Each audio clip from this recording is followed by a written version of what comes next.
Hey guys, today I'm going to show you how I make my signature spaghetti bolognese. So the thing that you need is Kimball spaghetti pasta. This is the Kimball sauce spaghetti traditional.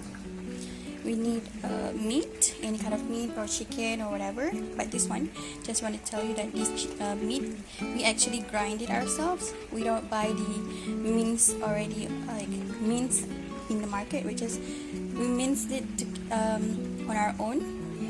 So it doesn't have additives, but I also got meatballs because why not?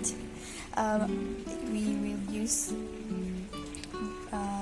onion, bawang, tomato, capsicum merah because this is sweet. I love capsicum. I love red capsicum because it's sweet. And these memang ingredients yang need to be in my spaghetti bolognese signature punya recipe. A little bit of gula, a little bit of garam, and this basil untuk aroma, oregano because it's spaghetti bolognese. You need oregano. I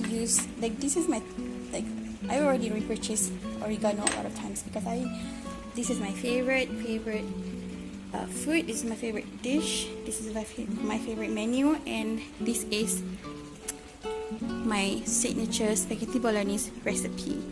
So we're boiling the pasta at the moment, and we're gonna drain it and we're gonna start cooking.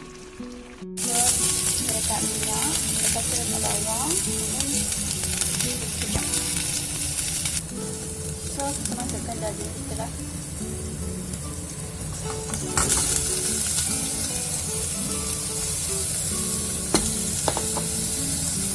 So we're gonna wait until dia masak.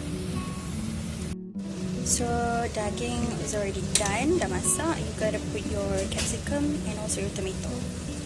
After that, we're gonna put our sauce terus. So masukkan kuah and then masukkan sedikit air. So lepas ni letak garam dengan gula serta oregano dengan basil. So kita akan letak oregano.